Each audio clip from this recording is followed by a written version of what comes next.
Hello बच्चों, उम्मीद है आप ठीक ठाक होंगे, फिट फाट होंगे और अपने एग्जामिनेशंस की अच्छी पढ़ाई कर रहे होंगे। क्योंकि डिटेल्ड पढ़ाई करने पर क्या फायदा होता है कि आपके बोर्ड्स में तो बहुत अच्छे नंबर आते ही हैं, साथ में कॉम्पिटिटिव एग्जामिनेशंस में भी आप एक्सेल कर जाते हैं, विनर के रूप में निकलते हैं।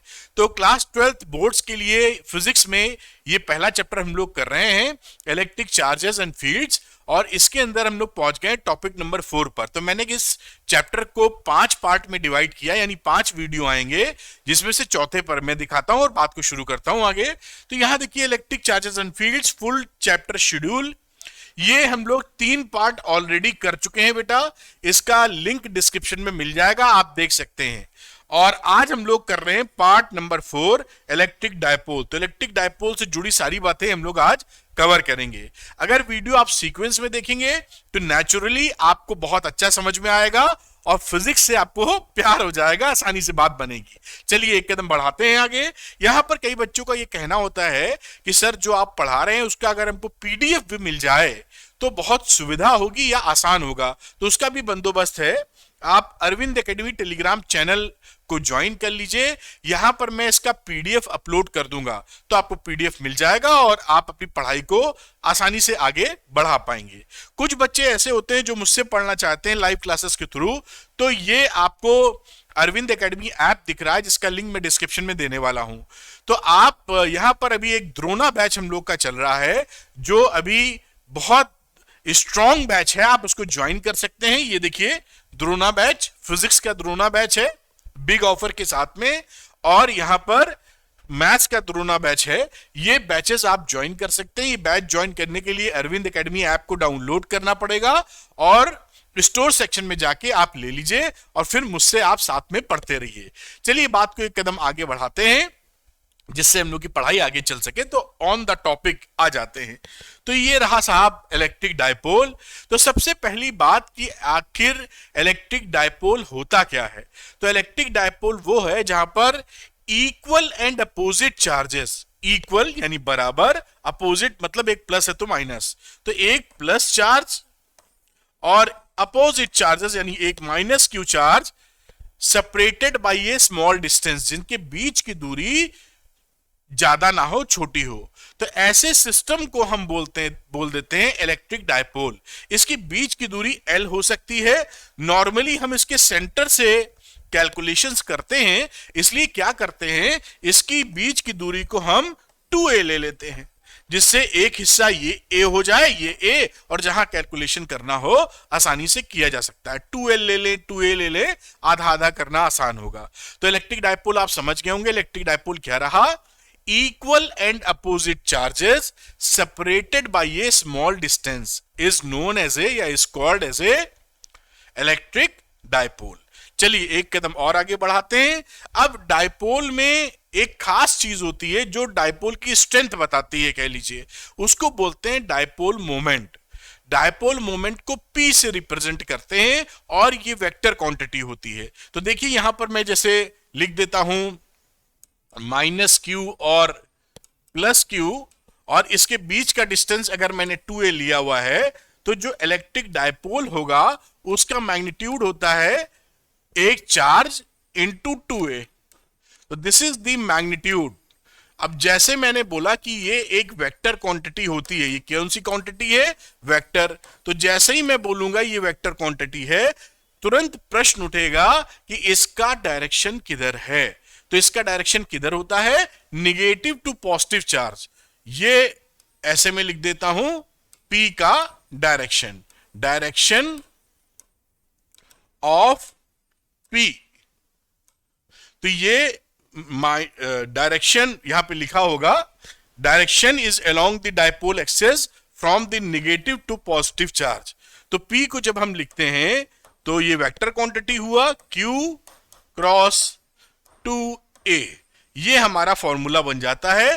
तो इलेक्ट्रिक डायपोल एक वेक्टर क्वांटिटी है, इसका मैग्नीट्यूड Q इंटू 2a होता है और इसका डायरेक्शन माइनस चार्ज से प्लस चार्ज की तरफ होता है। जिससे बात आपके जहन में आ जाए, इसका इस्तेमाल काफी होता है, क्योंकि ये स्ट्रेंथ बताता है कि भाई एक डायपोल, एक इलेक्ट्रिक डायपोल दूसरे इलेक्ट्रिक डायपोल से कैसे भिन्न है या डिफरेंट है। चलिए एक कदम और आगे बढ़ते हैं, कुछ एग्जांपल्स ऑफ इलेक्ट्रिक डायपोल्स देखते हैं। ये इसलिए बताए जाते हैं कि हम ये जान पाएं, समझ पाएं कि आखिर इलेक्ट्रिक डायपोल पढ़ने की आवश्यकता ही क्यों है, क्यों पढ़ रहे हैं। तो आप देखेंगे बहुत सारे डायपोल्स हमारे नेचर में मिलते हैं। तो dipoles are common in nature. यहां पर देखिए मॉलिक्यूल है जैसे HCl, H2O, C2H5OH और भी बहुत कुछ आप केमिस्ट्री में पढ़ते होंगे। ये सारे डायपोल की तरह बिहेव करते हैं, क्योंकि जैसे HCl लिया तो HCl में क्या करते हैं, H+ और ये बॉन्ड और Cl-। तो ये देखिए एक same charge plus same charge minus, बीच में separated by a small distance. तो ये किस तरह बिहेव कर देगा, इलेक्ट्रिक डायपोल की तरह।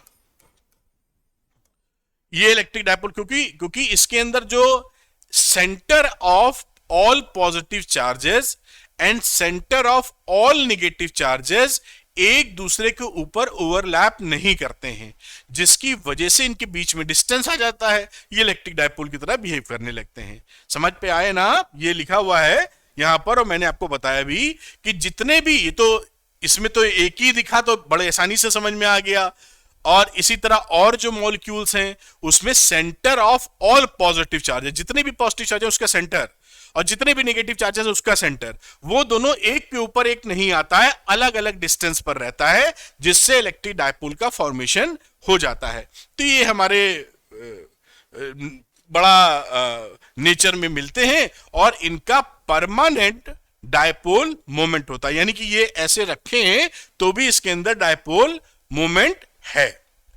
अच्छा, अब ये एक इंटरेस्टिंग चीज बता दूं, मजा आएगा, कि मान लीजिए जैसे कि NaCl की बात करूं, तो NaCl नमक, मान लीजिए इसका एक डायपोल मोमेंट है, तो नमक को निकाल के, एक चम्मच नमक को निकालकर अगर आप टेबल पे रख देंगे तो ये कोई इलेक्ट्रिक फील्ड नहीं बनाएगा।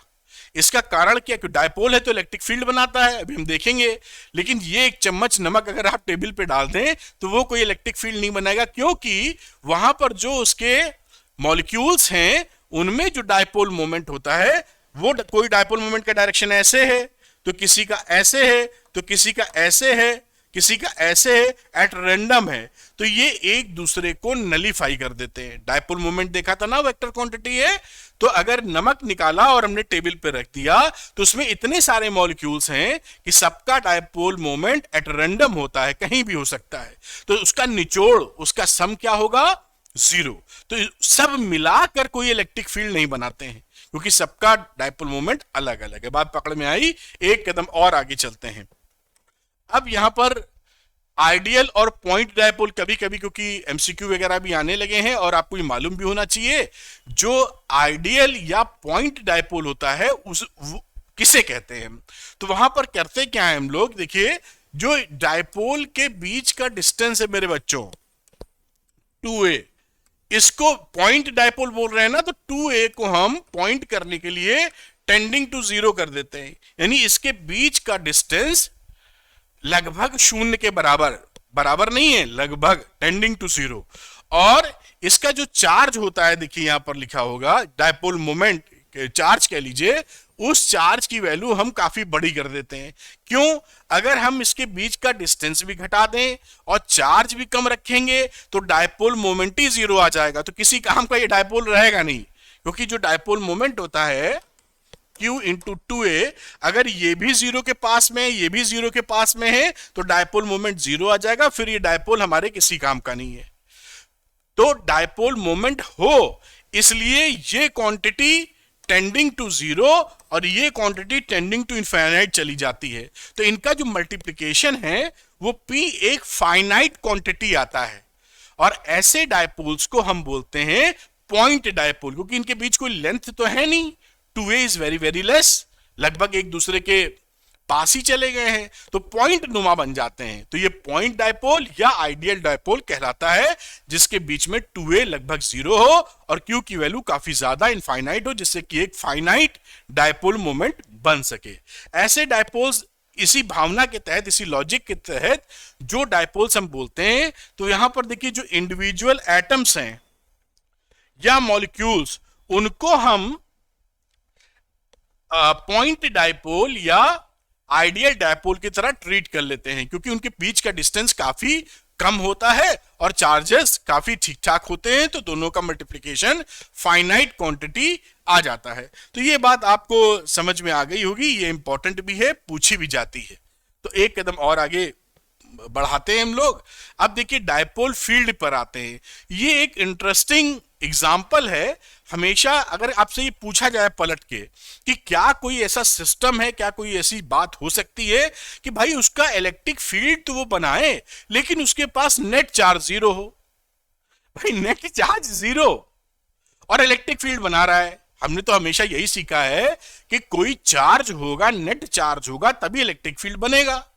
लेकिन ये ऐसा एग्जाम्पल होता है जिसका नेट चार्ज जीरो है। अगर इसको पूरा सिस्टम ले लें, ये देखिए प्लस क्यू है और माइनस क्यू, और इस पूरे सिस्टम को ले लो तो इसका नेट चार्ज कितना है बच्चों? इसका नेट चार्ज जीरो है। फिर भी ये इलेक्ट्रिक फील्ड बनाता है क्योंकि देयर इज ए सेपरेशन। अगर हम कहीं पर इलेक्ट्रिक फील्ड निकाल रहे हैं, अभी हम लोग जो बातचीत करेंगे यहां पर पॉइंट पी पर, तो ये डिस्टेंस कुछ और है और ये डिस्टेंस ये R1 है तो ये R2 है। तो डिस्टेंस के फर्क होने की वजह से P पर हमें कुछ नेट इलेक्ट्रिक फील्ड मिल जाता है। दो बातें ध्यान रखने की हैं कि अगर कुछ आपसे एग्जाम्पल ऐसा पूछा जाए कि क्या कोई ऐसा सिस्टम है या कोई ऐसा हो सकता है कि इलेक्ट्रिक फील्ड बने नेट चार्ज जीरो हो, तो उसका एग्जाम्पल है इलेक्ट्रिक डायपोल। इलेक्ट्रिक डायपोल का नेट चार्ज जीरो और फिर भी इलेक्ट्रिक फील्ड बना रहा है। दूसरी आपसे एक बहुत कीमती या इंपॉर्टेंट बात पूछी जाती है, जो मैं नेक्स्ट स्लाइड में यहां तक लिखा हुआ है, ये मैंने पहली बात बता दी, ये यहां पर लिखी हुई है कि जब आप डायपोल से दूर जाते हैं, बेटा देखिए माइनस क्यू और प्लस क्यू लिखें। अब इधर तो दूर जाने का मतलब यहां से नाप रहे हैं, तो दिस इज कहीं R ले लिया और ये समझ लीजिए 2a है। इस पॉइंट P पर हम यहां पर निकालना चाहते हैं। तो when R is quite larger than 2a, उस समय इनका जो बनने वाला इलेक्ट्रिक फील्ड है वो एक दूसरे को नलिफाई करने की कोशिश करता है, और जो गिरता है यानी वो रिड्यूस होना शुरू होता है डिस्टेंस बढ़ाने के साथ, उसका प्रोपोर्शनलिटी होती है 1/r³। ये क्यों है? क्योंकि आपसे पूछा जाता है कि जब सिंगल चार्ज होता है, इंडिविजुअल चार्ज, पॉइंट चार्ज, तो जब अगर पॉइंट चार्ज रखा है किसी डिस्टेंस r पर इलेक्ट्रिक फील्ड निकाल रहे हैं p पर, r डिस्टेंस पर, तो इसका इलेक्ट्रिक फील्ड 1/r² के फॉर्मेट में रिड्यूस होता है। एक पॉइंट चार्ज से किसी डिस्टेंस r पर जाएंगे तो इलेक्ट्रिक फील्ड कैसे रिड्यूस होता है? 1/r² के फॉर्मेट में। लेकिन इलेक्ट्रिक डायपोल है तो इलेक्ट्रिक फील्ड किस फॉर्मेट में रिड्यूस होगा, भी फॉर्मूले में देखेंगे भी, 1/r³ के फॉर्मेट में। ये आपसे इंपॉर्टेंट पॉइंट है, इस पे बहुत बार सवाल आए हैं, तो दिस इज वेरी इंपॉर्टेंट। ये जो बात मैंने बताई आप समझ पा रहे होंगे, इंडिविजुअल चार्ज का 1/r², इलेक्ट्रिक डायपोल का 1/r³। तो ये बात आप देखते रहिए। आगे चलते हैं बेटा, और ये एक डेरिवेशन है जिसको हम लोग करेंगे अभी, लेकिन पहले मैं आपको समझा देता हूं कि क्या मामला है, फिर मैं डेरिवेशन इसका कर दूंगा। Electric field at N axial point of a dipole. तो एक डायपोल का एक्सियल फील्ड किसे कहते हैं? तो आप जैसे यहां पर डायग्राम बने हुआ है, इसी में समझ लेते हैं। प्लस क्यू माइनस क्यू है, इसी एक्सेस से एलोंग,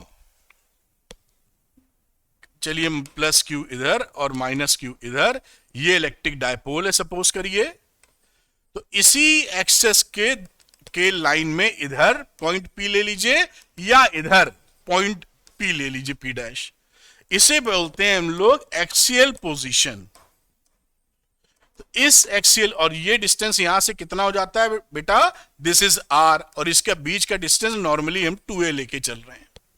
तो ये एक्सियल पोजीशन है उसी एक्सेस के अलोंग, और वो क्या फॉर्मूला हमें मिलता है? तो ये फॉर्मूला मिलता है जब हमारा R is quite larger than 2a हो जाता है। E एक्सियल क्या होगा इलेक्ट्रिक फील्ड? 1/4πε0 2p/r³, जहां पर R की वैल्यू a से काफी बड़ी है। और क्योंकि इलेक्ट्रिक फील्ड एक वेक्टर क्वांटिटी होती है, तो E की value 1/4πε0 2p upon r cube और इलेक्ट्रिक डायपोल का यूनिट वेक्टर है। इसका मतलब क्या है, जिस यहां पर जो इलेक्ट्रिक फील्ड मिलेगा इसका डायपोल का डायरेक्शन किधर हुआ, मैं कलर बदलता हूं, व्हाइट लेता हूं, यहां पर डायपोल माइनस से प्लस, यानी ये डायरेक्शन है इलेक्ट्रिक डायपोल का, माइनस चार्ज से प्लस चार्ज। तो यहां पर जो इलेक्ट्रिक फील्ड भी मिलेगा नेट, उसका भी डायरेक्शन इसी डायरेक्शन में होगा। देखिए इसका इधर, दोनों सेम डायरेक्शन में। ये लिखने का मतलब यहां पर है। मेरे ख्याल से ये बात आप पकड़ पाए होंगे। In axial position electric dipole का वैल्यू ये आता है 1/4πε0, 2p, p है electric dipole upon r cube, और यहां पर p कैप लगाया है जो ये बताता है इलेक्ट्रिक फील्ड की ही दिशा कौन सी है, इलेक्ट्रिक डायपोल के डायरेक्शन में। चलिए इसको प्रूफ कर लेते हैं जल्दी से। तो मैं यहां पर एक स्लाइड इंसर्ट करता हूं और प्रूफ करने की कोशिश करता हूं। तो एक मैं -q चार्ज ले लेता हूं यहां और +q ले लेता हूं, ये बन गया इलेक्ट्रिक डायपोल। इसका p का जो डायरेक्शन है वो माइनस से +q की तरफ है, और इसका जो डिस्टेंस है यहां say that is 2a dipole length. ठीक, फिर कलर बदलते हैं थोड़ा, और हम लोग इस एक्सियल पोजीशन पर एक पॉइंट ले लेते हैं P, जो इसके सेंटर से, इलेक्ट्रिक डायपोल के सेंटर से r डिस्टेंस यहां से दूर है। ये जो P है आप इधर भी ले सकते हैं, इधर भी ले सकते हैं, कहीं ले सकते हैं, मैंने +q की तरफ ले लिया है। बढ़िया बात। अब देखिए इस +q से जो इलेक्ट्रिक फील्ड बनेगा हमेशा अवे बनता है, तो यहां पर इलेक्ट्रिक फील्ड का जो डायरेक्शन है +q की वजह से इस डायरेक्शन में, अवे फ्रॉम चार्ज, और माइनस की वजह से बनेगा towards the negative charge, E-q। आप समझ पाए होंगे। अब दोनों का इलेक्ट्रिक फील्ड का जो डायरेक्शन है वो अपोजिट है, तो हमें जब हम इनको इलेक्ट्रिक फील्ड निकाल के जोड़ने की कोशिश करेंगे तो घटाना पड़ेगा बेसिकली, जिससे नेट इलेक्ट्रिक फील्ड मिले। और एक बात और समझ लेनी चाहिए, इसके पास में ये डिस्टेंस है, चार्ज दोनों के सेम है, तो इलेक्ट्रिक फील्ड में ये Q वाला डोमिनेट करेगा, यानी इसका नेट इलेक्ट्रिक फील्ड जब इन दोनों को घटाओगे तो इस डायरेक्शन में मिलेगा, क्योंकि जो डायरेक्शन हमारा E+q का है, क्योंकि E+q is greater than E-q। क्यों? क्योंकि ये डिस्टेंस यहां से करीब है, ये डिस्टेंस यहां से दूर है, तो जिसके पास में होगा वो डोमिनेट कर जाएगा, क्योंकि चार्ज की वैल्यू सेम है तो डिस्टेंस ही मैटर करेगा। चलिए फटाफट आगे कुछ कैलकुलेशन करते हैं। तो यहां पर मैं निकाल लेता हूं E-q पहले, तो E-q मैं निकाल रहा हूं, यानी ये यहां पर कितना इलेक्ट्रिक फील्ड पैदा कर रहा है, तो 1/4πε0 Q अपॉन, अब यहां से डिस्टेंस, तो ये डिस्टेंस r था और ये डिस्टेंस यहां से देखिए तो ये a है, तो इसको पूरा डिस्टेंस यहां से देखोगे तो r + a लिखोगे, तो r + a का होल स्क्वायर। इसी तरह E+q की बात कर लें तो 1/4πε0, और ये +q वाला डिस्टेंस मुझे यहां से लेना है, इतना डिस्टेंस। तो ये डिस्टेंस कितना हुआ, ये डिस्टेंस यहां से a है, तो ये वैल्यू हो गई r, और ये जो डिस्टेंस था यहां से a घटा दो, r ये डिस्टेंस है r - a, r में से a घटा दिया तो यहां से डिस्टेंस मिल गई, तो इसको लिख दिया Q अपॉन r - a का होल स्क्वायर। इलेक्ट्रिक फील्ड दोनों मिल गया है। अब E नेट या E एक्सियल इलेक्ट्रिक फील्ड कितना होगा, हम E+q जो कि डोमिनेंट है उसमें से E-q घटा देंगे, तो E+q -E-q, तो वैल्यू क्या हो गई 1/4πε0 Q अपॉन r - a का whole square minus 1/4πε0 Q upon r + a का होल स्क्वायर। कुछ भी नहीं है, बहुत सिंपल सी बात है। मैं थोड़ा कलर बदल लेता हूं जिससे मोनोटोनस ना लगे। इसको अब हमें सॉल्व करना है। जो जो कॉमन आ रहा है कॉमन निकाल लो, तो Q अपॉन 4πε0 कॉमन आ गया, 1/r - a का स्क्वायर माइनस 1/r + a का स्क्वायर, यहां लिख देता हूं जिसे नीचे बहुत लंबा ना जाना पड़े।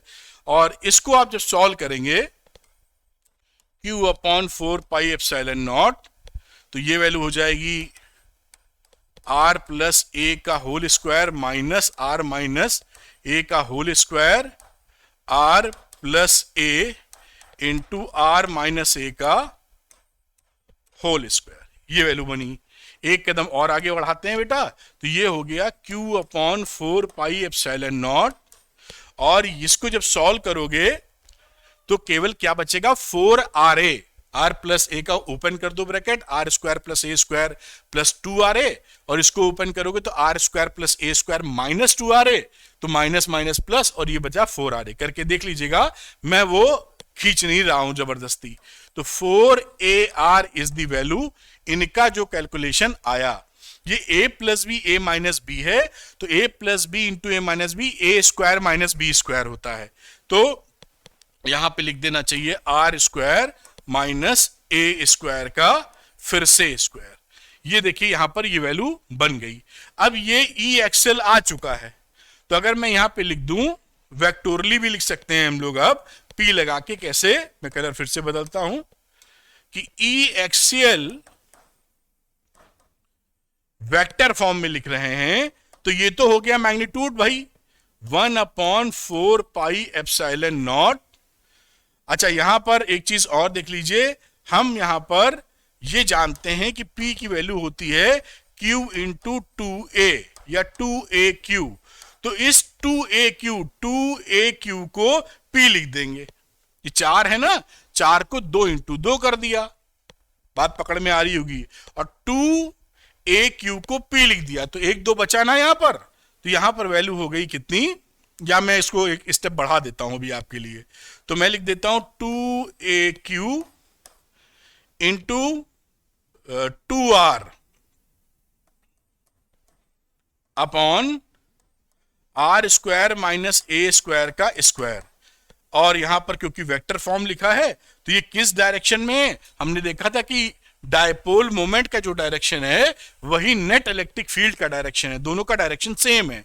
तो यहां पर उस डायरेक्शन के लिए हम पी कैप लगा देते हैं, इससे direction unit vector, P cap का मतलब unit vector in the direction of dipole moment. बात खत्म। अब इसको थोड़ा सा 2QA को P लिख लेंगे, तो ये फॉर्मूला हमारे लिए क्या बन गया, थोड़ा सा इसको ऊपर करना चाहूंगा, तो 1/4 pi epsilon not 2PR upon R square minus a square का स्क्वायर इंटू पी कैप, ये हमारा फॉर्मूला आ गया। अब अगर डायपोल में जो डिस्टेंस हमारा R है वो 2A से काफी ज्यादा है, यानी दूर हम जा रहे हैं डायपोल से, तो हम इसको थोड़ा सा आगे एडजस्ट कर लेते हैं। मतलब if R is quite larger than 2A, तो यहां पर फिर ई एक्सीएल कितना आ जाएगा बेटा, ई एक्सीएल विल बी, यहां पर देखिए ए आर स्क्वायर के कंपैरिजन में ए स्क्वायर नेग्लेक्ट कर देंगे क्योंकि आर स्क्वायर काफी बड़ा है, तो ये आर की पावर 4 आएगा, एक आर यहां से कट जाएगा, तो क्या बचेगा आर क्यूब। तो 1/4 pi epsilon naught 2P upon r cube into p cap, ये हमारा फॉर्मूला आ गया। ये फॉर्मूला ये एक्सेल के लिए है, if r is quite larger than 2A।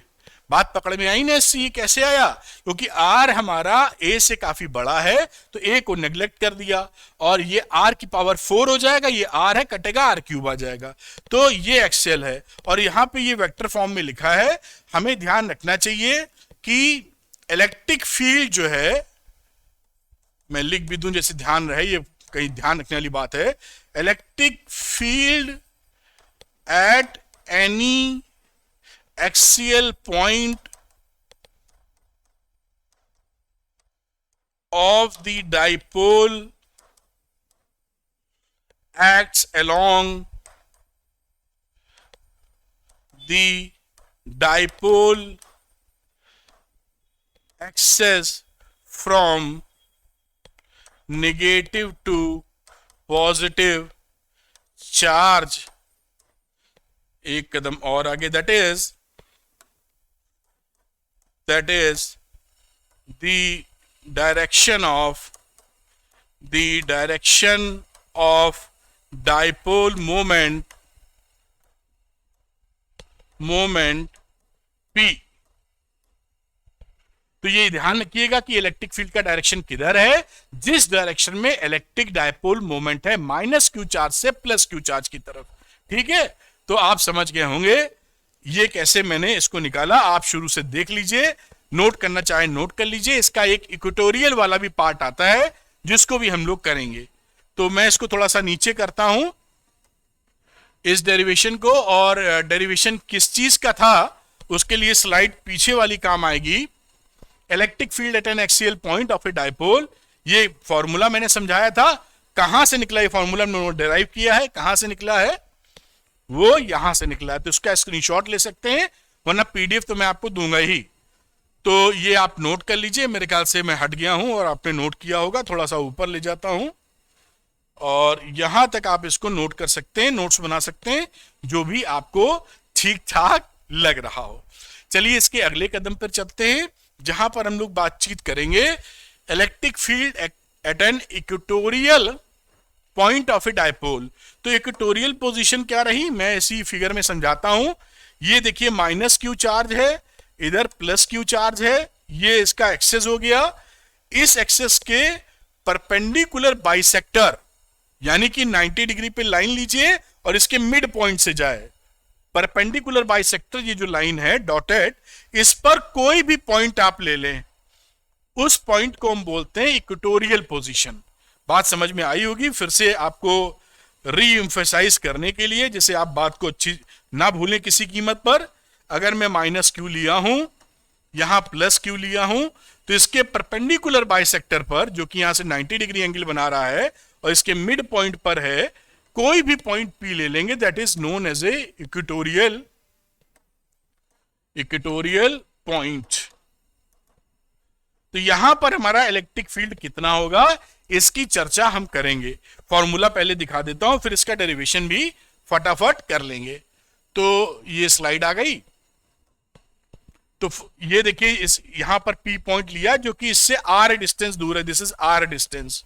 ठीक, तो ये फॉर्मूला क्या होता है, ये मैग्नीट्यूड लिखा है 1/4 pi epsilon naught p upon r cube. तो इक्वेटोरियल पे होता है 1/4 pi epsilon naught p upon r cube, और वेक्टर फॉर्म में लिखा है। ई के ऊपर देखिए एरो लगा हुआ है, तो माइनस, ये ध्यान दीजिएगा, 1/4 pi epsilon naught p upon r cube p cap. ये वेक्टर है एलएचएस, तो आरएचएस भी वेक्टर होना चाहिए। निगेटिव साइन क्या दिखाता है कि इलेक्ट्रिक फील्ड का जो डायरेक्शन है वो डायपोल मोमेंट के डायरेक्शन के अपोजिट डायरेक्शन में है। तो अगर देखिए यहां पे माइनस क्यू से प्लस क्यू जा रहे हैं, तो इलेक्ट्रिक डायपोल मोमेंट इस डायरेक्शन में माइनस क्यू से प्लस क्यू, और नेट इलेक्ट्रिक फील्ड हमें किस डायरेक्शन में मिल रहा है, देखिए थोड़ा मैं गाढ़ा कर रहा हूं, आपको आराम से दिख पाए शायद, वो इसकी विपरीत दिशा में है। दिस इज, ये डायरेक्शन है ई नेट या ई इक्वेटोरियल हम बोले तो, ये दोनों का डायरेक्शन विपरीत है। ये कैसे होता है, क्या होता है, सब समझेंगे हम लोग। तो एक्सियल पोजीशन में डायपोल मोमेंट का डायरेक्शन इलेक्ट्रिक फील्ड का डायरेक्शन डायपोल मोमेंट में, इक्वेटोरियल में इलेक्ट्रिक फील्ड का डायरेक्शन डायपोल मोमेंट के अपोजिट डायरेक्शन में, दैट इज, ये सिग्निफाई करता है निगेटिव साइन। आइए ये फॉर्मूला कहां से आया, ये दोनों, इसको हम लोग डेराइव करने की कोशिश कर लेते हैं, जिससे हमें समझ में अच्छे से आ जाए।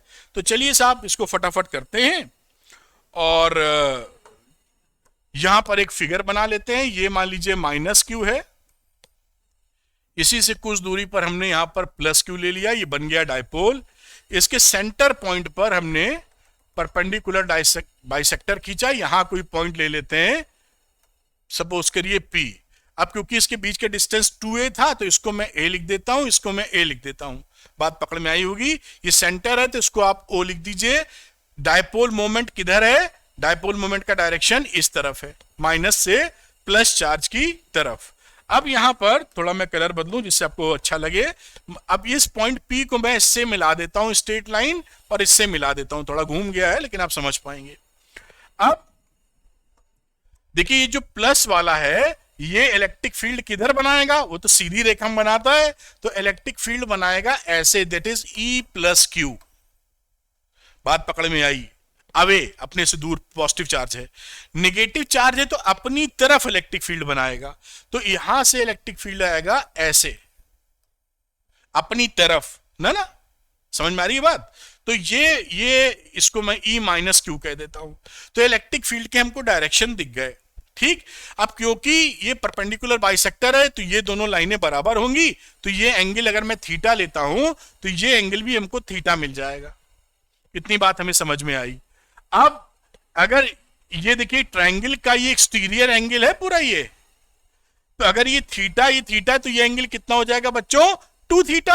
आप जानते हैं इन दोनों का सम होता है, ज्योमेट्री 9 10 में पढ़ी है, तो मैं इसको यहीं पे 2 थीटा लिख देता हूं। चलो, दिस इज 2 थीटा। अब आपको ये पहले से मालूम है, यहां पर देख लीजिए कि ये जो मैग्नीट्यूड E माइनस क्यू और E प्लस क्यू है, ये मैग्नीट्यूड आपस में इक्वल है। E माइनस क्यू का मैग्नीट्यूड और E प्लस क्यू का मैग्नीट्यूड सेम है। क्यों? क्योंकि ये चार्जेस सेम है और ये डिस्टेंस भी सेम है। अगर ये मैं r डिस्टेंस लेता हूं यहां से यहां तक, ये a है, तो ये डिस्टेंस कितनी हो गई? Under root r square plus a square, या इसको लिख दीजिए r square plus a square का पावर हाफ, और यही डिस्टेंस हो गई r square plus a square का पावर हाफ। तो this distance is equal to this distance.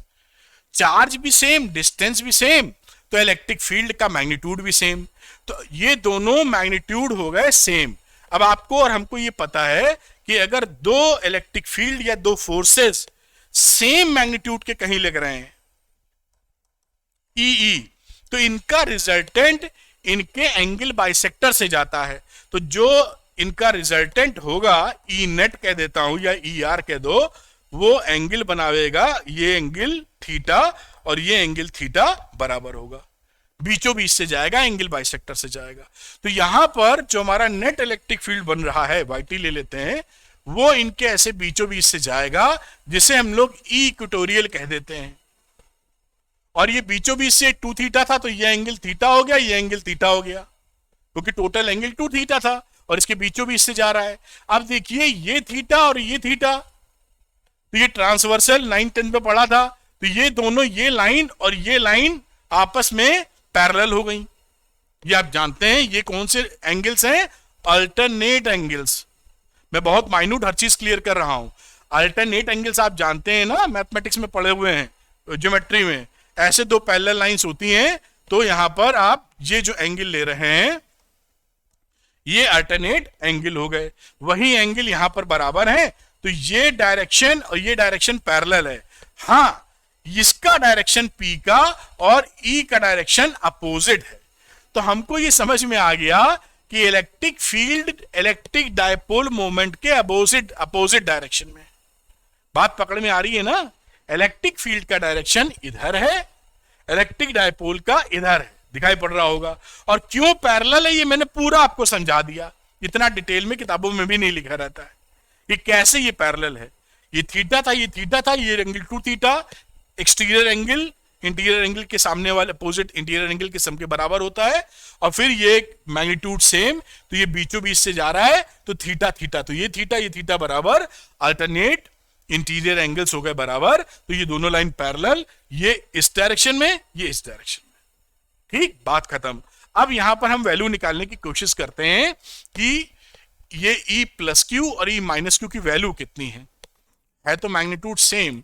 E plus q की बातचीत करें तो मैं लिखूंगा 1/4 pi epsilon naught Q upon बीच का डिस्टेंस का स्क्वायर।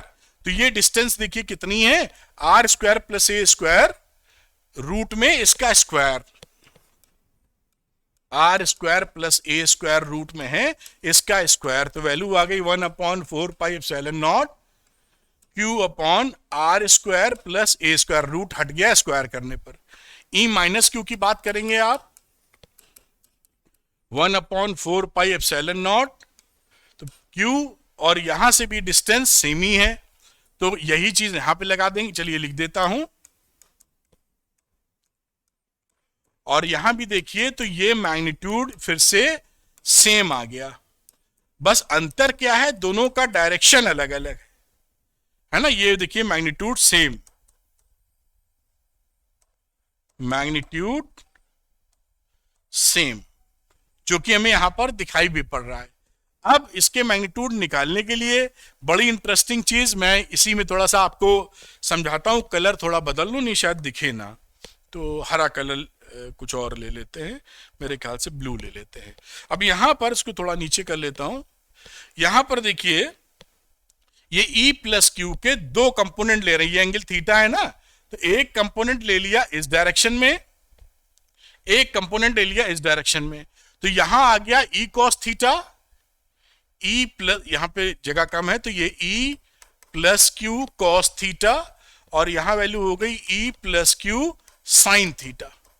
इसका E प्लस क्यू का दो कंपोनेंट, थीटा वाले में और इधर वाले में, इसका भी दो कंपोनेंट ले लीजिए यहां पर, तो एक हो गया इसी डायरेक्शन में ऐसे, जो कि हो गया E minus Q cos theta, और इस डायरेक्शन में E minus Q cos theta. अब आपने देखा कि E minus Q E plus Q बराबर है, तो ये दोनों आपस को नलीफाई कर देंगे, they will cancel out each other, केवल यही वाले कंपोनेंट हमारे पास बचेंगे। तो E plus cos theta plus E minus cos theta कर दे तो हमारा आंसर आ जाएगा। तो टोटल इलेक्ट्रिक फील्ड क्या रहा, E इक्वेटोरियल, मैं ऐसे लिख देता हूं, जहां पर मुझे क्या करना चाहिए, E minus Q cos theta और E plus Q cos theta को जोड़ देना चाहिए। ये जो कंपोनेंट इधर वाले हैं इन दोनों को जोड़ दिया, ये दोनों तो कैंसिल आउट हो ही गए थे। अब क्योंकि E minus Q E plus Q के बराबर है, तो मैं इसको दोनों को E minus Q cos theta plus E minus Q cos theta लिख देता हूं। क्यों? क्योंकि E माइनस क्यू और E प्लस क्यू की मैग्नीट्यूड्स आपस में इक्वल हैं। बात समझ में आ गई होगी। अब ये वैल्यू क्या हो गई, 2E minus Q cos theta, value रख देते हैं, थोड़ा सा ऊपर कर लेंगे अब, और यहां पर देखिए वैल्यू रखी 2E माइनस क्यू की वैल्यू ये रख दीजिए 1/4 pi epsilon naught Q upon r square plus a square, और ये कॉस थीटा की वैल्यू डाल देते हैं।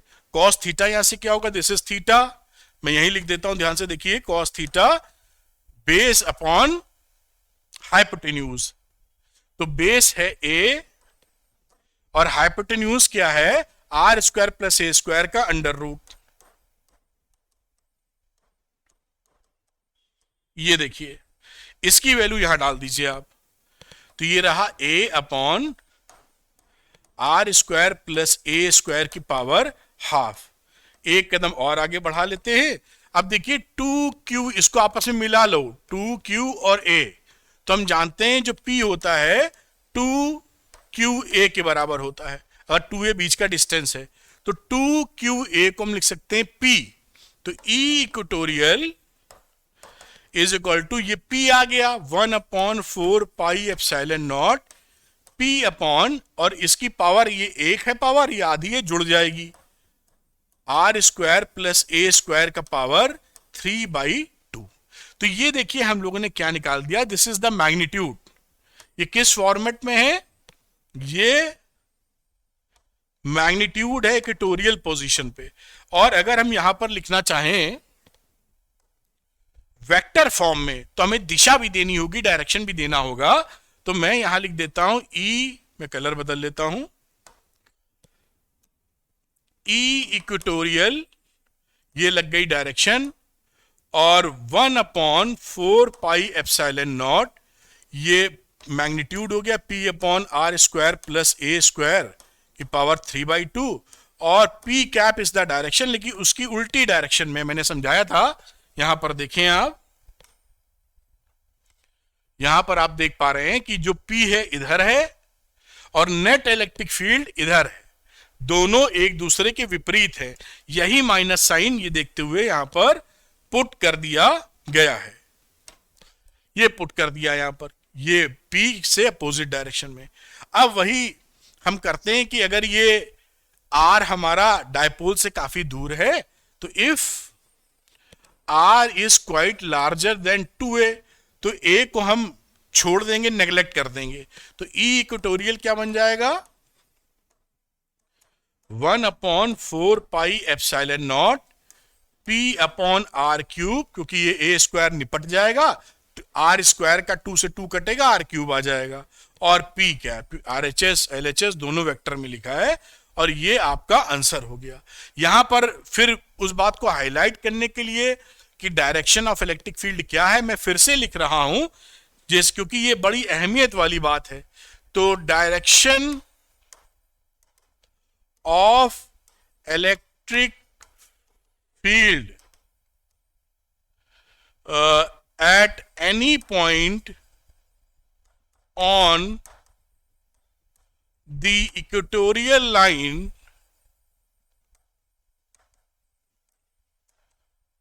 of the dipole will be anti-parallel to the dipole moment P। इस बात को जरूर ध्यान रखिएगा कि जो डायपोल मोमेंट है इसकी डायरेक्शन से E एंटी पैरेलल होता है।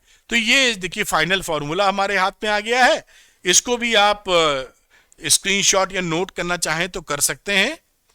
थोड़ा मैं उधर से स्लाइड लेके आता हूं जिससे आपको डेरिवेशन अच्छे से दिखाई पड़ जाए। सारी बातें जो बताई हैं मैंने, छोटी से बड़ी बातें सब क्लियर कर दी, कैसे डायरेक्शन निकाल रहे हैं, क्या थोड़ी बहुत हल्की फुल्की मैथ्स लगी है, बहुत आसानी से कर सकते हैं। तो ये electric field at an equatorial point of a dipole था, और यहां पर जो मैंने बातें समझाई थी आप देख पाए होंगे, और इसका डेरिवेशन ये जो फॉर्मूला निकला है वो डेरिवेशन ये है। तो इसका स्क्रीनशॉट ले लें, नोट्स बना दें पॉज करके, या मैं आपको दूंगा ही, और मैं इसको थोड़ा ऊपर ले जाता हूं जिससे पूरी स्लाइड आपके हाथ में आ जाए। इसको आप नोट कर सकते हैं और अपने पढ़ाई में इस्तेमाल कर सकते हैं। सारी छोटी छोटी बातें मैं क्लियर कर रहा हूं जो क्लास 12th में आपको टॉपर बनाएंगी और कॉम्पिटिटिव एग्जामिनेशंस के लिए बहुत तगड़े फंडामेंटल्स क्लियर करेंगी।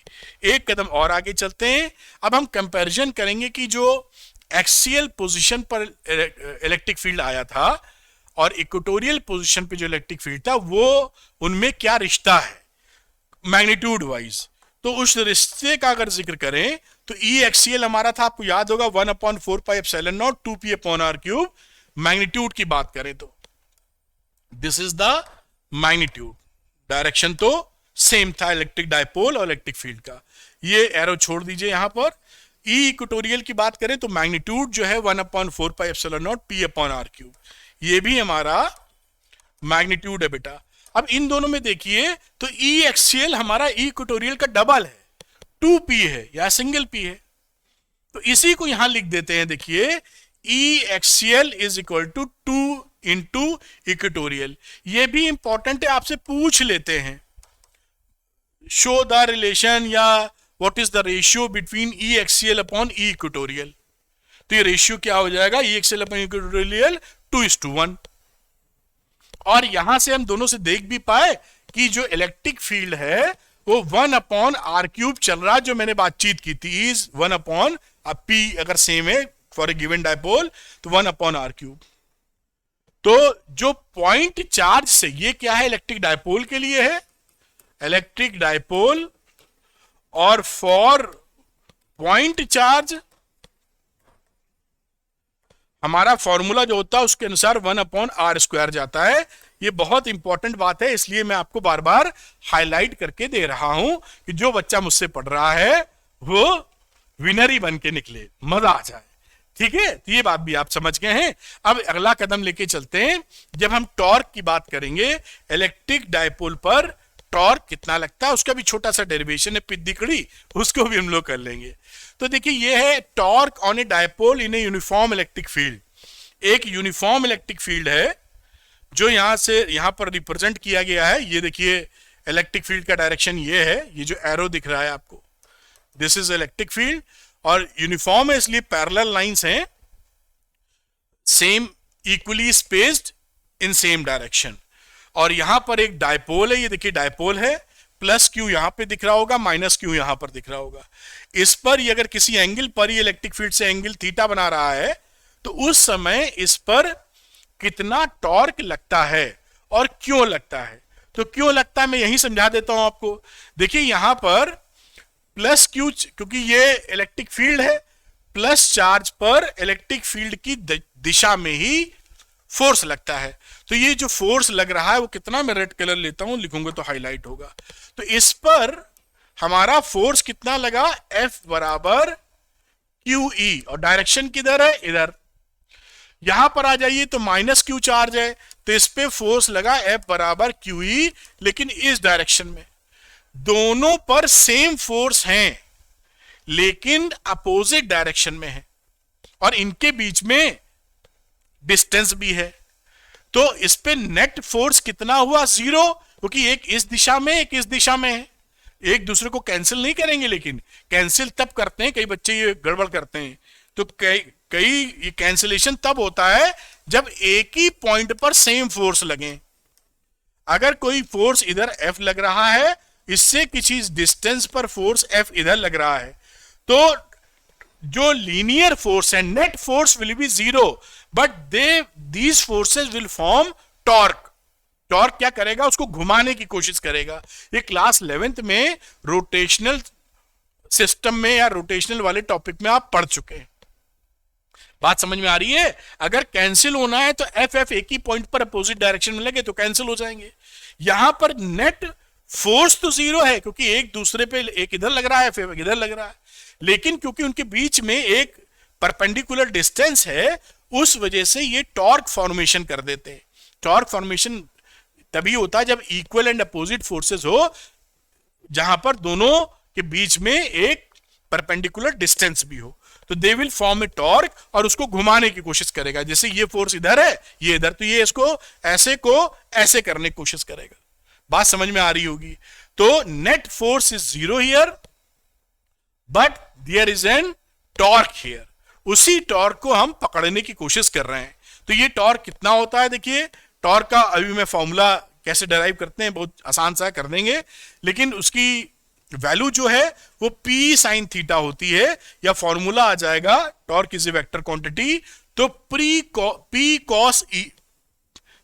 Cross E, this is the formula of torque जो इस पे लग रहा होगा। Net force 0। और टाउ मैक्सिमम की बात करें, इसे टाउ पढ़ते हैं, TAU समझ लीजिए, और P क्रॉस E का मतलब होता है P साइन थीटा। तो मैक्सिमम के लिए साइन थीटा हमारा 90 डिग्री होना चाहिए। तो ये देखिए यहां पर मैक्सिमम P आ जाता है। और यहां से फिर हम लोग क्या करते हैं, जो नीचे 3 लाइन लिखी है, हम P को डिफाइन कर ले, चाहे तो कर सकते हैं, T maximum upon electric field. तो अगर P को डिफाइन करें जो नीचे लिखा है, तो यूनिट इलेक्ट्रिक फील्ड में अगर हमारे टॉर्क हमारा मैक्सिमम है, या जो डायपोल है वो इलेक्ट्रिक फील्ड के 90 डिग्री पर है, तो वही वैल्यू हमारी डायपोल मोमेंट के बराबर हो जाती है। यही बात यहां लिखी है, dipole moment may be defined as the torque acting on an electric dipole placed perpendicular, मतलब यही 90 degree, to a uniform electric field of unit strength. Electric field 1 कर दिया, टाउ मैक्स कर दिया, तो P डिफाइन कर देते हैं। खैर ये मैंने जानकारी दी, अब इसका मैं डेरिवेशन कर देता हूं, कैसे वैल्यू आती है। बहुत ही सरल सा डेरिवेशन है, आपकी पकड़ में भी आएगा। तो एक स्लाइड ऐड कर लेता हूं, और चलो इसको बनाते हैं। एक इलेक्ट्रिक फील्ड यूनिफॉर्म है, तो ऐसे मैंने electric field, uniform electric field ऐसे बना दी, 2 लाइनें काफी हैं। और यहां पर मैंने एक डायपोल रख दिया साहब, एक लाइन और बना दो जिससे एंगल दिखाना आपके लिए आसान हो जाए, ऐसे बना देते हैं। और उसके बाद एक डायपोल रखा, ये रखा -Q, और ये रखा हमने +Q। तो इस पे फोर्स लग गया कितना, QE इधर, और इस पे फोर्स लग गया QE इधर। ठीक है, अब हम लोग क्या करते हैं टॉर्क निकालने के लिए, और ये एंगल कितना है, थीटा। तो यहां से लाइन खींची, परपेंडिकुलर डिस्टेंस ही ये थीटा है, ये दोनों पैरेलल लाइंस है, तो ये भी थीटा हो गया। और ये डिस्टेंस हमारा 2a है लेंथ, तो हमें ये डिस्टेंस चाहिए। तो ये डिस्टेंस निकालेंगे तो हम क्या कर सकते हैं, साइन थीटा में निकल आएगी, क्योंकि साइन थीटा होता ही है परपेंडिकुलर अपॉन हाइपोटेन्यूज। तो साइन थीटा अगर लिखोगे तो परपेंडिकुलर, यानी ये वैल्यू इसको ए बी सी कह दो, तो ए बी अपॉन हाइपोटेन्यूज यानी ए सी। तो ए बी जो परपेंडिकुलर डिस्टेंस है वो आ गया ए सी साइन थीटा, मतलब 2a साइन थीटा। बात समझ में आ गई होगी। अब जो टॉर्क की वैल्यू होती है वो क्या होती है, वो टॉर्क होता है जो आप पिछली क्लासेस में पढ़ चुके हैं, मेरे ख्याल से 11th में तो बहुत ही अच्छी तरीके से पढ़े हैं कि फोर्स, कोई भी एक force, either force and into perpendicular distance between forces. बात समझ में आई।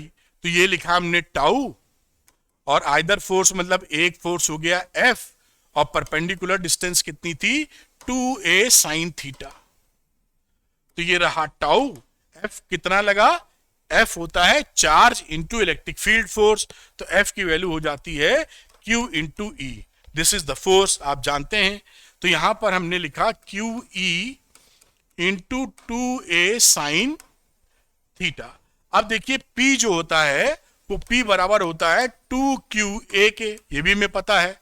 तो इस 2A और Q को साथ में ले लो तो P बन जाएगा। तो टॉर्क लिख सकते हो PE साइन थीटा, बहुत आसानी से। बस ये हमारा क्या है, ये मैग्नीट्यूड है। और क्योंकि टॉर्क हमारा वेक्टर क्वांटिटी है तो वेक्टर के फॉर्म में लिखने की कोशिश करेंगे, तो इसको लिख देते हैं torque is equal to P cross E। ये हमारा साहब टॉर्क आ गया ऑन द इलेक्ट्रिक डायपोल जो एंगल थीटा बना रहा है यूनिफॉर्म इलेक्ट्रिक फील्ड से। बात खत्म हो जाती है। तो इसको आप ध्यान रखिएगा और इसका एप्लीकेशन हम लोग करते रहेंगे। इसी में ई मैक्स टाउ मैक्स करना हो तो आप जानते हैं साइन 90 डिग्री आएगा, जो पीछे मैं समझा चुका हूं। इस तरीके से काम कर सकते हैं। अब आगे की बात करते हैं। अच्छा, इसको आप चाहें तो नोट कर लें, पीछे वाली स्लाइड पहले दिखा दूं, ये नोट करिए स्लाइड। और इसके की आगे की बातचीत भी करेंगे हम लोग। इसको थोड़ा सा आगे बढ़ाते हैं। ये देखिए, ये इसका डेरिवेशन हो गया, इसको भी आप नोट कर सकते हैं। अब इसमें आता है कि जो डायपोल होता है, अगर वो नॉन यूनिफॉर्म इलेक्ट्रिक फील्ड में रखा जाए, dipole in a non uniform electric field, तो कोई उसमें दिक्कत नहीं है। मान लीजिए ये इलेक्ट्रिक फील्ड है, ये इलेक्ट्रिक फील्ड कैसी है, नॉन यूनिफॉर्म। यहां पे डेंसर है तो ज्यादा इलेक्ट्रिक फील्ड, यहां पे कम। अब इसमें अगर कोई हमने डायपोल रख दिया, ऐसे समझ लीजिए, this is minus Q plus Q, तो इस पे क्योंकि यहां पर इलेक्ट्रिक फील्ड अलग है, ज्यादा स्ट्रेंथ है, तो F1 की वैल्यू क्या हो जाएगी, Q into E1। Electric field यहां अलग, और यहां पर हो जाएगी, लगेगा डायरेक्शन अगर इधर ही है तो ऐसे डायरेक्शन में फोर्स लगा लेते हैं, और वो वैल्यू हो जाएगी Q इंटू E2। तो ये दोनों जो फोर्सेस हैं वो इस समय इक्वल नहीं है, तो इस पे नेट फोर्स भी मिलेगा और टॉर्क फॉर्मेशन भी होगा। जो जैसे मान लीजिए यहां पर एग्जांपल के लिए यहां पे 4 न्यूटन और 5 न्यूटन का फोर्स लगा, एक जबरदस्ती का एग्जांपल।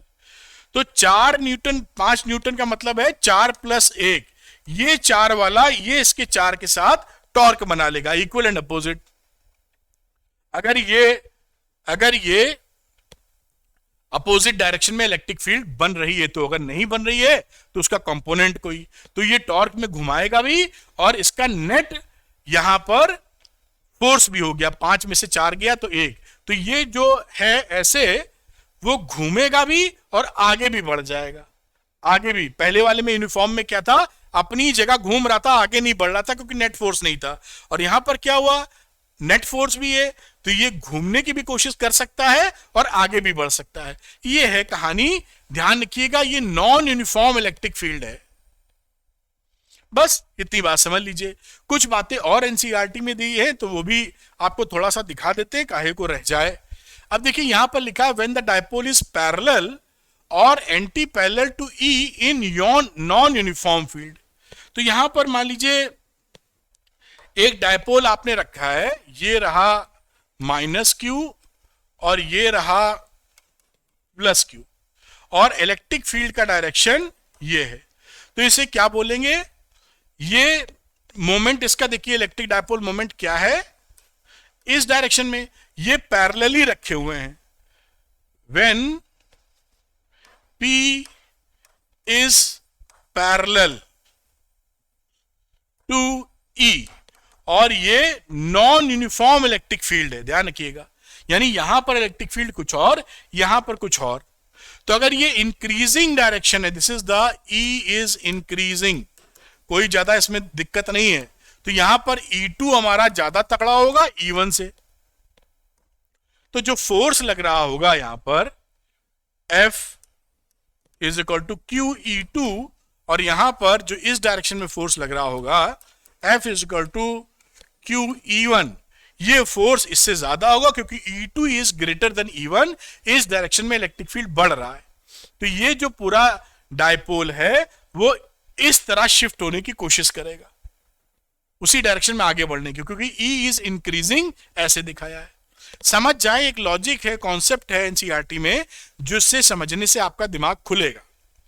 और इसी में अगर हम एंटी पैरेलल का जिक्र कर लें बेटा, तो ये देखिए एक डायपोल बना देते हैं, यहां पर +q रख दो, यहां पर -q, तो ये जो P का डायरेक्शन है वो देखिए ऐसे चला गया, और यहां पर E क्या है, E इज इंक्रीजिंग, यहीं लिख दो, E इज इंक्रीजिंग, इस डायरेक्शन में E बढ़ रहा है। और यहां पर क्या लिखेंगे, when P is anti parallel to E, anti parallel क्यों, ये इस डायरेक्शन में, ये इस डायरेक्शन में। तो यहां पर अगेन बात दिख गई, यहां पे जो फोर्स लगेगा वो लगेगा Q इंटू E2, ये E2 समझ लो, और यहां लगेगा Q इंटू E1। अब क्योंकि इलेक्ट्रिक फील्ड इधर बढ़ रहा है तो E2 is greater than E1, तो ये फोर्स इधर ज्यादा होगा, ये फोर्स कम होगा, तो -q की डायरेक्शन में बढ़ जाए। अच्छा, ये यहां पर यहां पे जो फोर्सेस हैं ये देखिए थोड़े से उल्टे लगा दिए मैंने, तो ये प्लस में फोर्स लगेगा इस डायरेक्शन में, क्योंकि उसी डायरेक्शन में फोर्स लगता है जिस डायरेक्शन में इलेक्ट्रिक फील्ड हो, और यहां पर ये लगेगा इस डायरेक्शन में, माइनस पे लगता है इलेक्ट्रिक फील्ड की अपोजिट डायरेक्शन में। तो ये डायपोल ये वाला ज्यादा है, E2 is greater than E1, तो ये ऐसे भागने की कोशिश करेगा। लॉजिक है, थोड़ा समझ में रखिए, ये केस किसका है, नॉन यूनिफॉर्म इलेक्ट्रिक फील्ड का। यूनिफॉर्म होगा तो नेट फोर्स 0 होगा, भागे चलेगा नहीं, रोटेट होगा केवल। इसमें आगे भी चलेगा, रोटेट भी हो सकता है। ठीक, आगे चलते हैं। अब यहां पर एक अगला एग्जांपल है जो हमारी लाइफ में हमको मिलता है, कॉम्ब का। तो ड्राई हेयर में जब हम लोग अपने सूखे बालों में कंघा घुमाते हैं और छोटे छोटे कागज के टुकड़ों के पास ले जाते हैं तो उसको अट्रैक्ट कर लेता है। कैसे अट्रैक्ट कर लेता है, वहां पर कागज में डायपोल फॉर्म हो जाते हैं। ये देखिए कंघा है, अगर एक जो मैं बना पाया आपके लिए आपने बालों में घिसा, सपोज करते हैं इस पे प्लस चार्ज आ गया है, इस कंघे पर सब पे आ गया है प्लस, आप देख पा रहे हैं। और यहां पर ये कागज का एक टुकड़ा थोड़ा बड़ा कर रहा हूं जिसे दिखे, तो ये कागज के टुकड़े को अपनी तरफ माइनस वाले चार्ज को अट्रैक्ट कर लेगा और प्लस वाले इससे रिपेल करके दूर चले जाएंगे।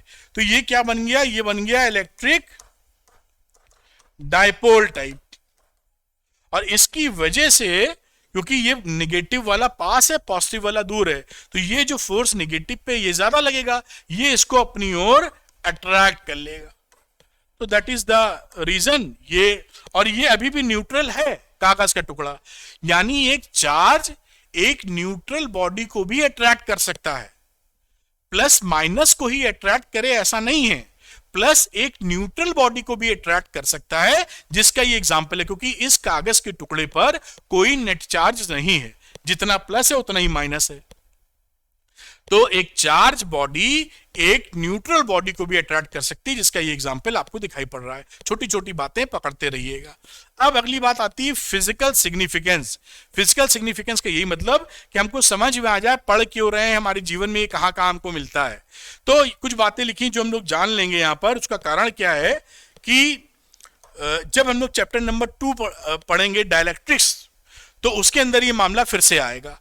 तो पहली बात ये कि इन मोस्ट मॉलिक्यूल्स हमारा जो सेंटर ऑफ पॉजिटिव चार्ज है वो अगर सेंटर ऑफ निगेटिव चार्ज एक दूसरे के ऊपर ओवरलैप कर जाता है, तो वो जो मॉलिक्यूल्स होते हैं उनके अंदर डायपोल मोमेंट नहीं होता है, वो नॉन पोलर मॉलिक्यूल्स बोलते हैं। एग्जाम्पल के तौर पर CH4 या कार्बन डाइऑक्साइड। बात समझ में आ रही है क्या बोल रहा हूं? कि सारे पॉजिटिव चार्ज का सेंटर और निगेटिव चार्ज का सेंटर एक दूसरे पर ओवरलैप कर जाए। कई सारे चार्जेस हो सकते हैं, तो centre of all positive charges, centre of all negative charges एक दूसरे के ऊपर ओवरलैप कर गए। तो जब ओवरलैप कर गए तो बीच का डिस्टेंस डायपोल का बचा ही नहीं, 2a 0 हो गया। उस समय इसका डायपोल मोमेंट क्या होगा? 0। तो ऐसे मॉलिक्यूल्स का डायपोल मोमेंट 0 होता है, और ऐसे डायपोल्स को हम नॉन पोलर मॉलिक्यूल्स बोलते हैं। एग्जाम्पल के तौर पर carbon dioxide and methane CH4। ठीक। अब कुछ ऐसे मॉलिक्यूल्स भी होते हैं जिनका सेंटर ऑफ पॉजिटिव चार्ज और सेंटर ऑफ निगेटिव चार्ज एक दूसरे पर ओवरलैप नहीं करता है, तो वो पॉजिटिव कहीं और भागेगा, निगेटिव कहीं और, तो बीच में आपको 2a का डिस्टेंस मिल जाएगा। तो इनके अंदर परमानेंट डायपोल मोमेंट एग्जिस्ट करता है, यानी डायपोल मोमेंट होता है। तो ये कैसे चार्ज हो गए, ये कैसे मॉलिक्यूल्स हो गए? Polar molecules. और इनमें एग्जांपल के तौर पर जैसे H2O ये हमारा मॉलिक्यूल है वाटर, जहां पर परमानेंट डायपोल मोमेंट हमको मिलता है। जबकि हम जब एक्सटर्नल इलेक्ट्रिक फील्ड में दोनों को रखते हैं, मतलब नॉन पोलर मॉलिक्यूल्स और पोलर मॉलिक्यूल्स, तो हम देखते क्या है कि दोनों में ही हमारा डायपोल मोमेंट जनरेट हो रहा है जब ये इलेक्ट्रिक फील्ड में रखा जाता है। अभी बातचीत कर रहे हैं कि ये इलेक्ट्रिक फील्ड में, एक्सटर्नल इलेक्ट्रिक फील्ड में रखा नहीं गया है, अलग अलग। तो परमानेंट डायपोल मोमेंट और कुछ नहीं dipole moment, non polar molecules. तो ये इनकी जो स्टडी है, जैसे मॉलिक्यूल्स दिख रहे हैं, तो various materials give rise to interesting properties and important application in the presence और एब्सेंस ऑफ इलेक्ट्रिक फील्ड। जैसे मैंने बोला कि इलेक्ट्रिक फील्ड नहीं है तो ये कहानी है, और इलेक्ट्रिक फील्ड लगा दोगे तो दोनों में डायपोल मोमेंट आ जाएगा। तो ये जो इंटरेस्टिंग प्रॉपर्टीज आ रही हैं उसको सीखते समझते हैं, क्योंकि हमारे जीवन में ये सारे मॉलिक्यूल्स, पानी तो रोज ही पीते हैं वरना जीवित नहीं रह पाएंगे, तो उसको समझना जरूरी है। अच्छा, इसी में फिजिकल सिग्निफिकेंस की एक बात और की जाए तो वो क्या रहती है कि electric dipoles have a common occurrence in nature. बहुत आराम से पाया जाता है इलेक्ट्रिक डायपोल, जैसे कि वाटर मॉलिक्यूल की बात कर लो। A molecule consisting of positive and negative ions in an electric dipole. तो एक मॉलिक्यूल में अगर आयन से प्लस माइनस सम डिस्टेंस पर, तो इलेक्ट्रिक डायपोल बन जाएगा। मोर ओवर कभी कभी जो कॉम्प्लिकेटेड स्ट्रक्चर्स होते हैं जिसके अंदर डिफरेंट चार्जेस लगे होते हैं, उनको भी डायपोल के तरीके से हम स्टडी कर सकते हैं। तो मेजर जो स्टडी हमारी क्या है कि इन the study of the effect of electric field on an insulator, ये चैप्टर 2 में पढ़ेंगे, जो डाइलेक्ट्रिक या इंसुलेटर होता है उसमें हमारा मॉलिक्यूल डायपोल मोमेंट कैसे बना लेता है और उसे हम कैसे सीखते हैं। ठीक है। दूसरा, in the study of radiation of energy from an antenna. तो ये एंटीना में भी एनर्जी कैसे ट्रांसमिट होती है, वहां पे भी इसका जो फिजिकल सिग्निफिकेंस है आता है। चलिए एक दो न्यूमेरिकल और देखते हैं जिससे हमारा चीजें कंप्लीशन की तरफ बढ़े। तो यहां देखते हैं, देखो बच्चों, येलो कलर लेता हूं, लिखा है इलेक्ट्रिक। ये ऐसे सवाल बहुत इंपॉर्टेंट हैं, एक एक दो नंबर में आपके यहां बहुत पूछे जाते हैं, आते ही रहते हैं, तो ध्यान से देख लीजिए। An electric dipole when held at 30 degree with respect to a uniform electric field, this one, ये ई की वैल्यू दे रखी है, हमेशा न्यूमेरिकल के लिए ऐसा लिख दीजिए। ये थीटा दे रखा है और टॉर्क दे रखा है बेटा जी 9 × 10⁻⁻26 न्यूटन मीटर। पूछ रहा है डायपोल मोमेंट बता दो, तो डायपोल मोमेंट का मतलब P बता दो। तो क्या इन चारों में रिलेशन हमको पता है? तो आंसर है जी पता है, tau is equal to p E sine theta होता है। तो अगर मैं यहां P निकालने जाऊं तो टाउ अपॉन ई साइन थीटा लिखने में कोई बुराई नहीं है। अब यहां पे वैल्यू फिट कर दो, टाउ की जगह 9 into 10⁻26 upon electric field which is 10⁴ और साइन 30 डिग्री। साइन 30 डिग्री होता है हाफ, या आप और हम दोनों जानते हैं, तो लिख दीजिए 9 into 10⁻26 upon 10⁴ into 0.5। Total value क्या आ गई? 1.8 इंटू 10⁻29 कूलाम मीटर। ये देखिए आंसर आ गया, और कोई भी परेशानी इस सवाल में नहीं हो रही है। तो इसको आप देख लीजिए, बहुत ही सिंपल सवाल है, एग्जामिनेशन में पूछा जाता है बराबर। तो मैं हटता हूं, इसको आप स्क्रीनशॉट या नोट डाउन कर लें, मेरे ख्याल से कर लिया होगा। और एक न्यूमेरिकल करते हैं जिससे हमें अंडरस्टैंडिंग और बेहतर तरीके से बन जाए। 3 charges are placed as shown. 3 charges देखिए प्लेस्ड हैं, -q और 2q। और दूसरा अरेंजमेंट ये है जिसमें -q एक इक्विलैटरल ट्रायंगल है, 2q -q। यहां पर इस अरेंजमेंट का डायपोल मोमेंट हमको निकालना है। तो पहले वाले का जिक्र करते हैं और ग्रीन कलर ले लेते हैं। तो पहले वाले में देखिए, रेड से बनाएंगे तो यहां दिखेगा आपको। ये देखिए, ये इस 2q को आप q और q में डिवाइड कर लो। 2q को क्या लिखो? एक q का पेयर बन गया इससे, -q से डायपोल बना, और डायपोल मोमेंट क्या हुआ? -q से +q। ये डायपोल मोमेंट है। इसका -q से +q, ये डायपोल मोमेंट है। तो यहां पर 2 डायपोल मोमेंट आ गए। अगर मैं इस पॉइंट को पकड़ूं यहां, तो ये ऊपर वाला नीचे जा रहा है dipole moment which is P, क्योंकि दोनों डायपोल -q +q से हैं। ये डिस्टेंस बराबर है, तो लिखोगे q इंटू डी। ये डिस्टेंस d है तो 2d नहीं लिखेंगे, 2d टोटल डिस्टेंस 2a थी, तो यहां d है तो d आ गया। और इसी ये मैग्नीट्यूड है, और ये डायरेक्शन इधर जा रहा है, तो ये देखिए डायपोल मोमेंट का डायरेक्शन p ही है qd। तो मैग्नीट्यूड सेम है और लग 90 डिग्री पे रहे। ये 90 डिग्री आपको दिख रहा होगा, तो 90 डिग्री पर दिख रहे हैं। तो रिजल्टेंट इसका क्या हो गया? पी आर की बात करें, हम जानते हैं √p² + p² मतलब p √2, और p तो हमने माना है, तो उसकी p की जगह qd लिख दो, तो √2 qd। अब किस डायरेक्शन में? तो आपको पता है कि जब दो वेक्टर क्वांटिटीज सेम मैग्नीट्यूड की लगती हैं तो उनका रिजल्टेंट उसके बीचों बीच से जाता है। तो ये रिजल्टेंट यहां पर इस तरीके से पी आर जाएगा, which is 45 degree, and theta is equal to 45 degree. Result पहले का काम सेट हो गया। समझ पाए ना? इस 2q को 1q 2q ऐसे 2q मान लिया, 1q का जोड़ा बनाया इस -q से, तो इलेक्ट्रिक डायपोल बन गया। और डायपोल मोमेंट होता माइनस से प्लस की तरफ, तो ये डायरेक्शन हो गया। ऊपर वाले के लिए माइनस से प्लस, ये डायरेक्शन हो गया। तो इन दोनों को अगर हम नीचे निकालें इस तरीके से, इसको आगे बढ़ा दो, इसको आगे, यही फोटोग्राफ यहां छाप दिए हमने।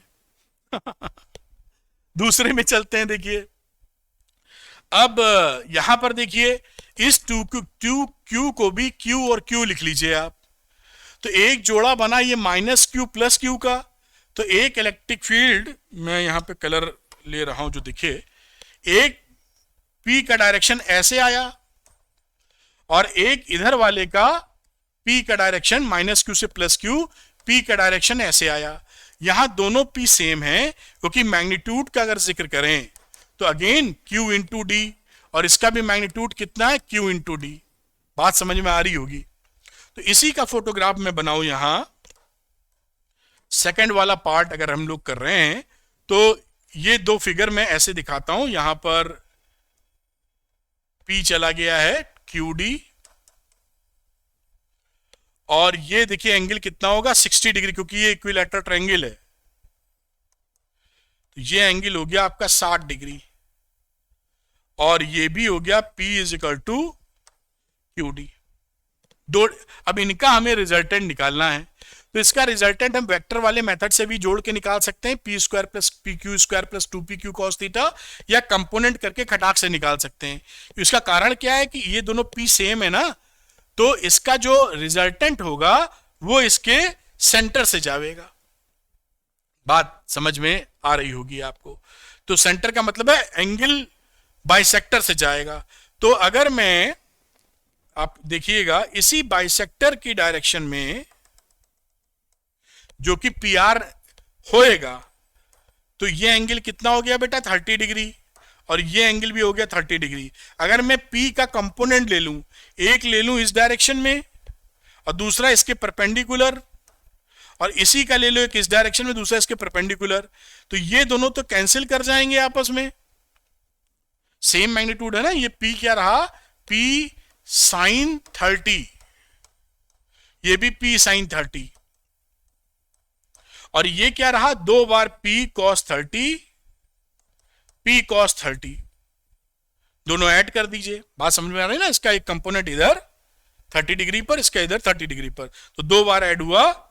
ऐसे भी कर सकते हैं, ऐसे भी कर सकते हैं, जो आपको सहूलियत देखे। तो ये 2p कॉस एंगल 30 की जगह, थीटा की जगह 30 डिग्री, तो ये वैल्यू क्या हो गई, कॉस 30 कितना होता है, √3/2, तो 2 इंटू पी √3/2, 2 से 2 कट गया तो p√3, और p अपने मन से मांगा है तो इसको लिख सकते हैं √3QD, और रिजल्टेंट किस डायरेक्शन में है, 30 डिग्री पर। तो ये कहानी आपने यहां से देख ली कि इसको कैसे करते हैं हम लोग।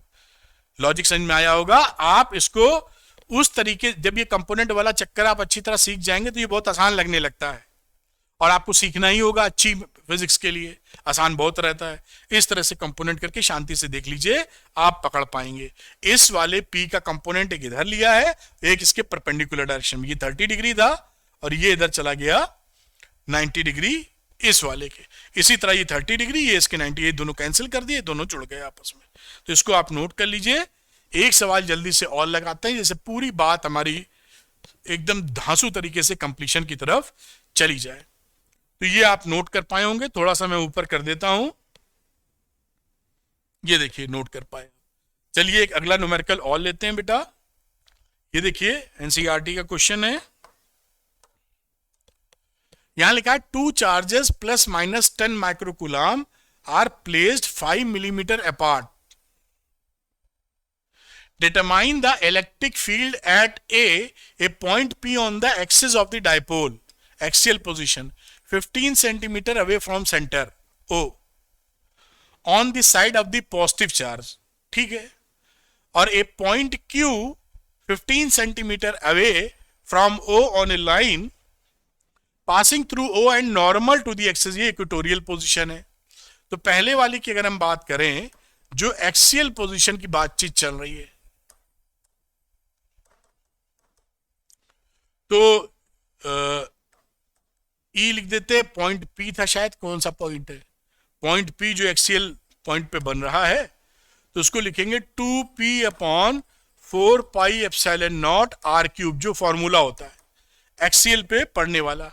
वैल्यू डाल दीजिए, तो 2, इसको लिखिए 2QA, तो A का मतलब हमने 2A माना था, बीच का डिस्टेंस, इसको D या 2A कुछ भी लिख सकते हैं, अपॉन 4πε0 r³ बेटा।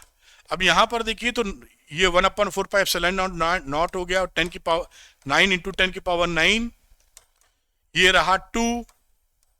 रही चार्ज की बात, तो चार्ज है प्लस माइनस 10 माइक्रोकूलम, तो 10 माइक्रोकूलम का मतलब कितना है, 10 इंटू 10 की पावर -6, और इनके बीच का 15 मिलीमीटर अपार्ट, तो 2A की वैल्यू है 5 मिलीमीटर अपार्ट, तो 5 मिलीमीटर, और ये r³ है 15 सेंटीमीटर दूर है, 10 की पावर -2 का होल क्यूब न्यूटन कूलम, और वैल्यू आ जाएगी 2.66 इंटू 10 की पावर 5 न्यूटन पर कूलम। ये आपका आंसर बन गया। और हमेशा जो इलेक्ट्रिक फील्ड का डायरेक्शन होगा वो, जैसे यहां पर ये फिगर थी ना, इन्होंने बताया था कि ये माइनस क्यू है और ये प्लस क्यू है, और प्लस क्यू की साइड पर, the side of the positive charge, यहां कहीं आपने पॉइंट पी लिया था और इसके सेंटर से डिस्टेंस था आपका 15 सेंटीमीटर, है ना। तो अगर मैं इसको ए लिख दूं, इसको बी लिख दूं, तो यहां पर इलेक्ट्रिक फील्ड का डायरेक्शन क्या होगा, डायपोल मोमेंट यानी ए बी के डायरेक्शन में। तो लिख देते हैं अलोंग ए बी वेक्टर।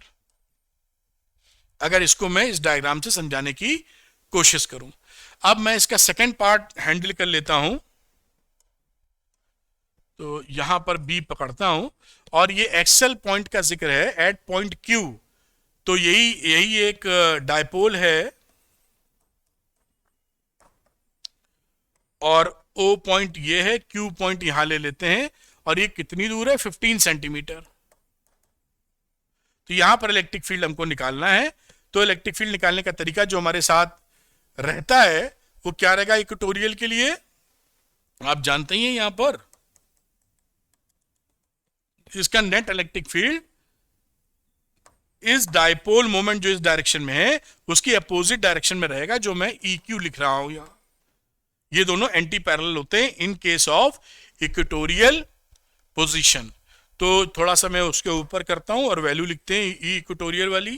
तो ई एट क्यू मैं यहीं पे करता हूं, मैग्नीट्यूड अभी लिख रहा हूं, तो लिखोगे P upon 4 pi epsilon naught, और ये रहा आर क्यूब। लिख सकते हो Q into 2A upon 4 pi epsilon naught r cube. 1 upon 4 pi epsilon naught की वैल्यू होती है 9 इंटू 10 की पावर 9। Q है 10 microcoulomb. 2A total gap 5, dipole length कितनी है 5 इंटू 10 की पावर -3, और ये 15 सेंटीमीटर था, तो 15 इंटू 10 की पावर -2 का होल क्यूब। इसको सॉल्व करोगे तो आ जाएगा 1.33 इंटू 10 की पावर 5 न्यूटन पर कुलाम। और अगर मैं इसको ए और बी माना था तो इसकी अपोजिट डायरेक्शन में बी टू ए आ जाएगा अलोंग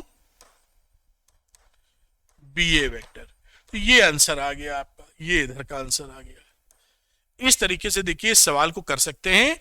ये जो मैंने सवाल और चीजें कराई है पूरी कहानी कहती हैं, कुछ भी छूटा नहीं है, सब कुछ कवर्ड है और स्ट्रॉन्ग फंडामेंटल बेस बनेगा। इसको आप नोट कर लें पहले, फिर बात करता हूं आगे में। तो यहां पर मैं इसको ला के रोकता हूं ये, और ये आप देख पाए, इसको आप नोट कर सकते हैं। मैं हट जाता हूं पॉज करके या जो भी है, और इसके आगे थोड़ा सा यहां रोकता हूं तो आप इसको नोट कर सकते हैं। तो ये जो इलेक्ट्रिक डायपोल की कहानी हमारे कोर्स में है उसका सब कुछ हम लोगों ने पढ़ लिया, कुछ भी हमने इसमें स्किप नहीं किया है। तो उम्मीद करता हूं ये वीडियो आपके लिए बहुत ही हेल्पफुल रहा होगा, और आपको वीडियो पसंद आया तो लाइक और शेयर कीजिएगा। अरविंद एकेडमी चैनल को सब्सक्राइब कीजिएगा। इसका पीडीएफ लेने के लिए अरविंद एकेडमी टेलीग्राम चैनल को सब्सक्राइब कर लीजिए। Thank you very much, wish you all the best, bye बेटा।